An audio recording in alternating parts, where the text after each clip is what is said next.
No say na Captain Smart any Katekia people omo dey see any Captain Smart say ebi no MPP dogs Katekia so akasa ba ore ntokwa no mum dia ya Captain Smart here ni yansa ni o say a poison obi by evidence ni ba uni evidence ampa so uni evidence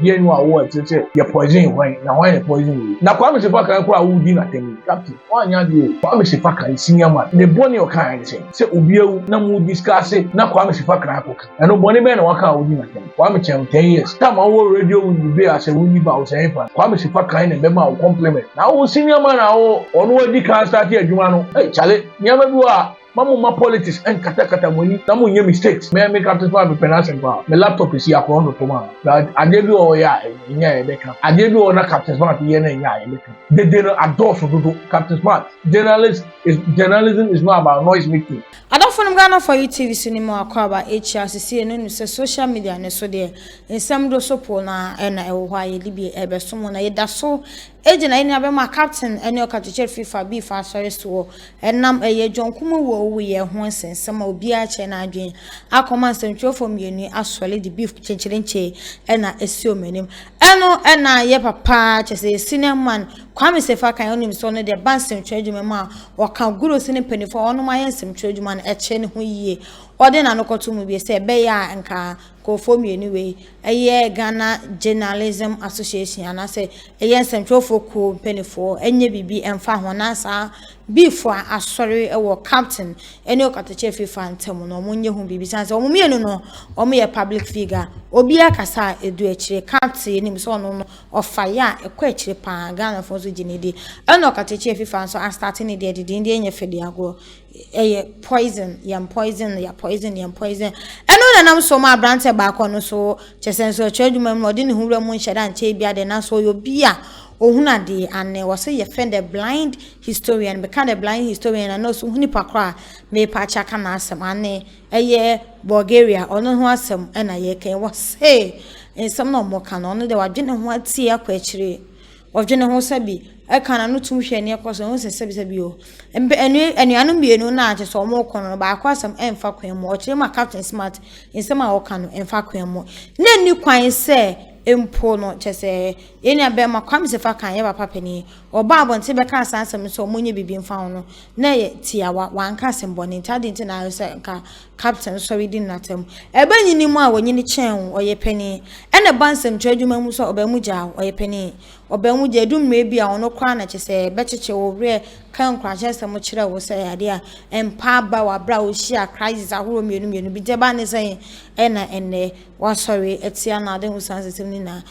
baso social media so bia ye kotie na no ayensemo na odi tudwa ene nsemo ka che ye okatechi ye ne captain na ototo ma wo mo no na afi so na mesre wo sansa na ye kono fa phone number no anase fa phone no na bo number ye gu mi screen so e ma me na frɛ Ghana for your studio line no studio number in the good screen so no frɛ na ni penifo eni nkomo na bra ye nche o car ena afi trate bia opebia no benya e wo ye nche bra ye nche obi if Europe to na bedo my Ghana ma ye de chefi kwa ewo ye studio ha ye ntina me so be free studio number na ni pe de fa twetwe nkoma ele so sabe kan wo de kama na bibia adana kwa ma fe so ayaresa mapa ayaresa dimo na efrinframa say dia herbal center ko na kwaje wa yarehwe ye all sade a wotenete apart from all sade ya de bia e wasase we so ne de obade ammo anka enipedua no wade haban dro kan e be kan na wo so wade ho fre Dr. Kwabena Wuso e wo number na egu afide ni so na wo hwe na so eni Dr. Kwabena Wuso eni enkomo wonya nche de ase an to penechi akwanya obetumi ahwehwe no ho me ho na be fre doctor ne number no na afi kwaje wa yarehwe prekope abusia yentie nsema the blind historian onyambe maye Borgaria o kafa eye captain we after say obedidi ye bra peni kwam se fa kan atemo be gunen masi be kan se mani se wo ka che peni e kire ne comment ba ko comment yenti no you from Borgaria line the style of Siakwa John Kuma sense na cross no say the Captain Smart any katekia people omo de see ani Ghana de obi ani wa o be permanent friend o kaya ye na ni the track record of Captain Smart me and papa and katekia people when they were together fix the country ye na ni the duma omo ye and in sema omo ka okroma ene Captain Smart akodi side katekia so akodi side Captain Smart say ebi me MPP dogs katetie so akasa ba ore ntokwa no mum dia me mum pa de se me tietie omu me enu na ya Captain Smart ye ne yansa ni because who say a poison obi ana katetie free fa say for evidence me ba uni evidence ampa so uni evidence bi enu a wo tete ye poison why na why the poison you ana katetie kan na kwa me se fa kan kura wo di na temi captain wa nya di o sometimes no niam bi wa wo do senior man o se obi a oye junior e di wa tem sa I don't think say be o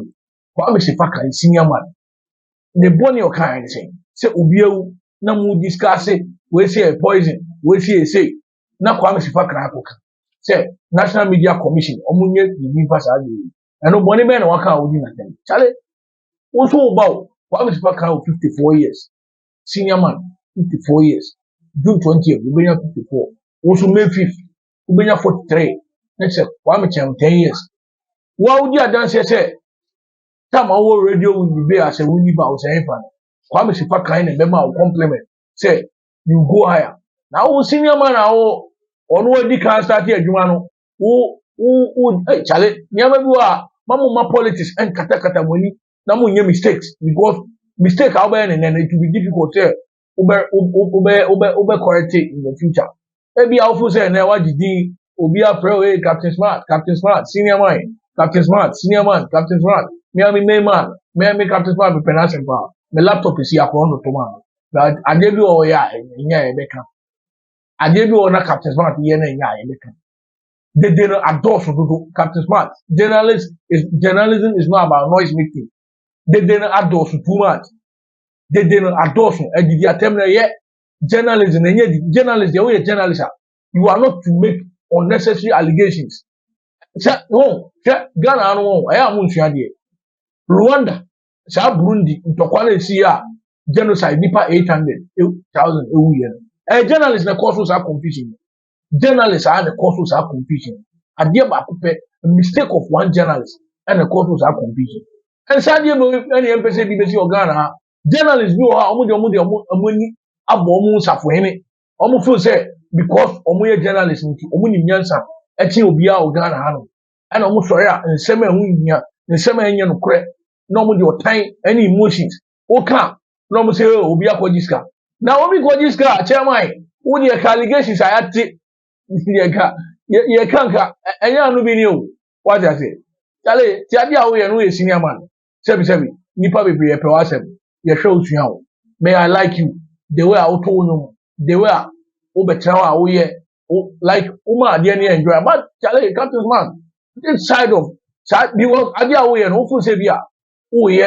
to please nkofobia wa offend your man and this for mama can say they don't trust you one bit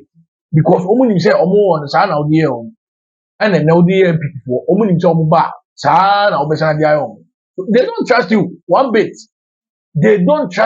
bit mama kan say no ukwa no uka onye hi say bia ofu say o ye to please nkofobia or offend you some years back sa nkofo they don't trust you one bit you dey kwaso na ye dede na tietiem na journalist anya tietiem o journalism enye ntietem journalism no se ka amanfo ti ase ya amanfo ti journalism ase a ena ka muti the word journalism ase a ka nipa bi wa ka se yi omu fi radio so en se ye mo amukwa because some kofo ni the confusion omu the war they are warmongers hiding under a so-called journalism and omu di ye dede and they think say they have the mouth to shout after shouting any idiot can shout chale Captain Smart we senior man me de no kwa de o kan de o kan ho nyan se o papa kra na ye mistake a se o tumi ka kire no me pe wase pa wo na me senior me pe wase pa we senior man but baby a wo ko de masa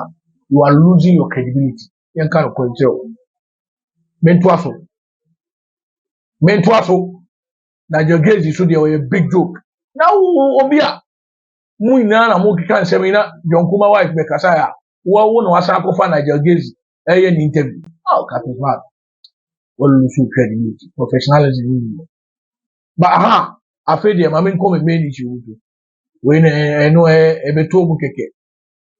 ebetom keke ye ka no kwe na ache nipa but nipa o ka no kwe na omo pe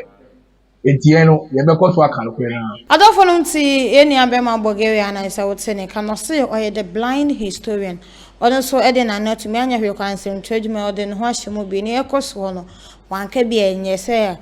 penny ayi na nim sense twadwuma ma ye dwuma che pa na say asema ba no de na no tumu empo nya ne bone so na oka no ne oka no benya se ne bia bete se prekope se o se eye nsentwofoko nsentwofo dwuma fo omo hwe na sa ansem no omo pe emuaye ede mo no omo yehu bibie na se eto obetwa eto ntwa mentime ho ase ni na so bia bete ne ho ase a wa evidence wa proof so de aba yaje wo de atom sample we no kan ye wanka bone eni say ye nua be ma captain etume ko to that extent ni so be de kwame se fa kan eye atem sa kan sem ni say ya kasa kire pani e ka che na anya hwe kwa no wosen wonyini mu ena nsentwadwuma so osen opi wo bo opi so ana say na foto opi so no de ama wa we show well amen ne wa be da ne captain it ono ne sam ne sa so wina ye nsentwerofo oye pani wom eni de bi asase de ma pani bia de wo se de ma no woye pani nti na asem ne bai no o pani po mesibre nti ma ne kasa